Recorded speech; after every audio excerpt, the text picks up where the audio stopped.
এক সুন্দর গ্রামে বাস করত একটি গরিব পরিবার। তাদের নাম ছিল সেলিম এবং রোজিনা। তাদের কোন সন্তান ছিল না। পরিবারটি কষ্টে দিন কাটাতো। সেলিম একদিন ঘুমাইছিল। রোজিনা সেলিমকে বলল, বাহ বাহ, ঘুমাও ঘুমাও, কাজ কাম তো করা লাগবে না, ঘুমাও। কোন পাপের কারণে যে তোমার সাথে আমার বিয়ে হয়েছিল? সেলিম বলল, আহা, এই সকাল সকাল কি শুরু করে দিলে?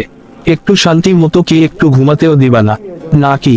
রোজিনা আবারও বলল, ঘুমাও, আরো শান্তি মতো ঘুমাও না। আর আমি এখানে না খেয়ে মরে থাকি, তা কতদিন ধরে কাজে যাও না, তা হিসাব আছে নাকি?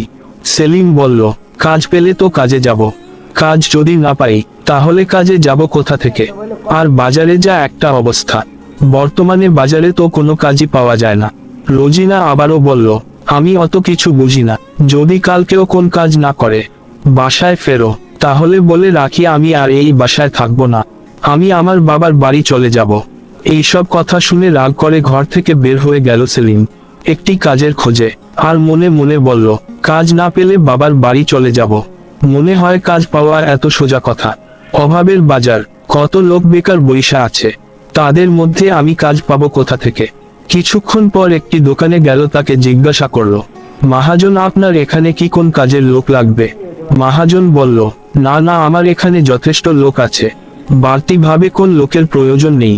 সেলিম তাকে আবার বলল, দেখেন না মহাজন, আপনার দোকানে কোন ছোটখাটো কাজ হয় কিনা? আসলে আমি অনেক সমস্যার মধ্যে আছি, যদি কোন একটা ছোটখাটো কাজ দিতেন তাহলে আমার অনেক উপকার হতো। মহাজন এবার জারি দিয়ে বলল, না বললাম তো, এমনিতেই বেচাকেনার অবস্থা ভালো না, তার মধ্যে বাড়তি লোক রাখবো কি করে? দেখো অন্য কোন জায়গায় কাজ পাও কিনা, যাও। সেলিম তার এলাকার সবার কাছে যায়, কাজের সন্ধানে যায়, কিন্তু সবাই তাকে একই কথা বলে। কিছুক্ষণ পর সেলিম বলল, পুরো এলাকার সবার কাছে গেলাম, কোথাও কোন কাজই পেলাম না। এখন পর সেলিমের সাথে তাদের এলাকার একজন লোকের সাথে দেখা হলো। তার নাম ছিল মনির মুন্সি। মনির মুন্সি সেলিমকে জিজ্ঞাসা, কি মুসলিম নগরের রাস্তা? হ্যাঁ চাচা, এটা মুসলিম নগরের রাস্তা। সেলিম তাকে আবারও জিজ্ঞাসা করলেন, চাচা, আপনি এত ভারী জিনিস নিয়ে কোথায় যাচ্ছেন? এই বয়সে আপনার মতো লোকদের এই রাস্তা দিয়ে একা হাঁটা একদমই উচিত না। চাচা আবারও বললেন, আমি এখানে এসেছিলাম আমার ছেলের কাছে, আমি যে গাড়িতে করে এসেছিলাম সেই গাড়ি হঠাৎ করে রাস্তার মধ্যে নষ্ট হয়ে গেছে, ড্রাইভার আমাকে পথেই নামাই দিছে, তাই আর কি কিছুই করার ছিল না। তাই সেলিম বলল, আপনি এত কিছু কি একা একা নিয়ে যেতে পারবেননি?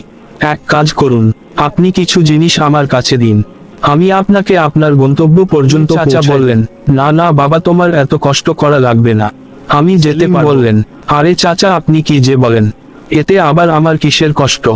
আমাকে আপনার ছেলের মতো ভাবেন, দেন দেন। মনির চাচা বললেন, আচ্ছা ঠিক আছে, চলো তাহলে যাই। কিছুক্ষণ পর তারা মনির চাচার বাড়িতে পৌঁছায়। মনির চাচা বলেন, বাবা, এটাই আমার ছেলের বাড়ি। সেলিম বললেন, আচ্ছা চাচা, তাহলে আমি যাই। মনির চাচা বলেন, দাঁড়াও দাঁড়াও, কোথায় যাচ্ছ? এই নাও, এখানে সামান্য কিছু টাকা আছে। সেলিম বললেন, আরে না না, এসবের কোন প্রয়োজন নেই, আমি তো এমনিতেই আপনাকে পৌঁছায় দিচ্ছি, টাকা দিয়ে আমাকে লজ্জা দিবেন না। মনির চাচা বললেন, আরে আমি কি তোমাকে পারিশ্রম দিচ্ছি নাকি? আমি তো আমার ছেলেকে টাকা দিচ্ছি, তুমি না বললে তুমি আমার ছেলের মতো। সেলিম বললেন, ধন্যবাদ চাচা, আমি তাহলে এখন যাই তাহলে। মনির চাচা বললেন, আচ্ছা তাহলে। সেলিম তার বাড়িতে আসলেন। সেলিম তার বউকে বললেন, এই নাও বউ, আমার আজকের কাজের টাকা। রোজিনা বলল, এটা কি? হ্যাঁ, মাত্র 200 টাকা, এটা কি কোনো টাকা হলো নাকি? তা বাজারে তো যাও না, বাজারে তো আমাকেই যেতে হয়, তুমি বুঝলে কি? বলল, আরে বর্তমানে কাজের অবস্থা একেবারেই ভালো না, এই টাকা দিয়ে আজকে কোন মতো চালাও না, কালকে ইনশাআল্লাহ আর একটু ভালো ব্যবস্থা করব। হ্যাঁ, কালকের দিনটাই দেখব, তারপর আমিও একটা ব্যবস্থা করব, তারপর হয় আমি এই বাড়িতে থাকব, না হলে এই বাড়ি ছেড়ে চিরকালের জন্য ছেড়ে চলে যাব। পরের দিন সকালবেলা সেলিম ঠিক আগের দিনের মতো আজকেও কাজের খোঁজে সেই আগের দোকানগুলোতেই গেল। মহাজন বলল, আজকেও কাজের খোঁজে এখানে এসেছো নাকি? উত্তরে বলল, হ্যাঁ মহাজন, আমি আসলে আজকে কাজের জন্যই এসেছি। মহাজন বলল, আরে ভাই, আমি তোমাকে কতবার বলবো, এক কথা বারবার বলতে কি আমার ভালো লাগে বলো? আমি তো তোমাকে আগেই বলে দিয়েছি আমার এখানে বাড়তি কোন লোকের প্রয়োজন নেই, এমনিতেই বেচাকেনার অবস্থা খারাপ, এর মধ্যে তুমি প্রতিদিন চলে আসো আমার সময় নষ্ট করতে, যাও তো ভাই, মাথা নষ্ট কইরো না, এমনিতেই মেজাজটা খারাপ আছে, এখান থেকে যাও। সেলিম এখান থেকে চলে কাজের খোঁজে। এবারও সবার এই কথাটাই শুনতে হয়, সাথে জারিও শুনতে হয়। সেলিম হাঁটতে হাঁটতে বলল, আজকে তো কোন কাজই পেলাম না, এইভাবে যদি আজকে বাড়ি যাই তাহলে যে কি হবে। আল্লাহ আপনি আমাকে হঠাৎই তার সাথে সেই মনির চাচার সাথে দেখা হয়ে গেল।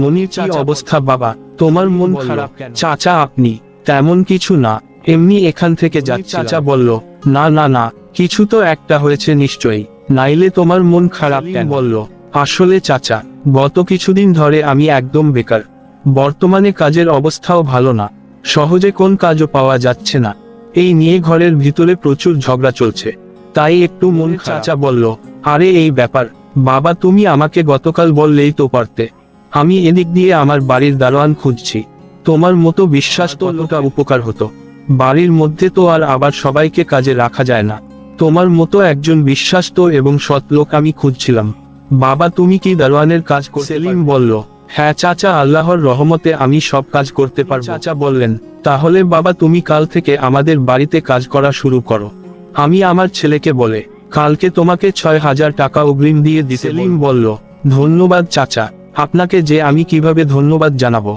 আল্লাহ যেন আপনাকে এর উত্তম বিনিময় দান করে।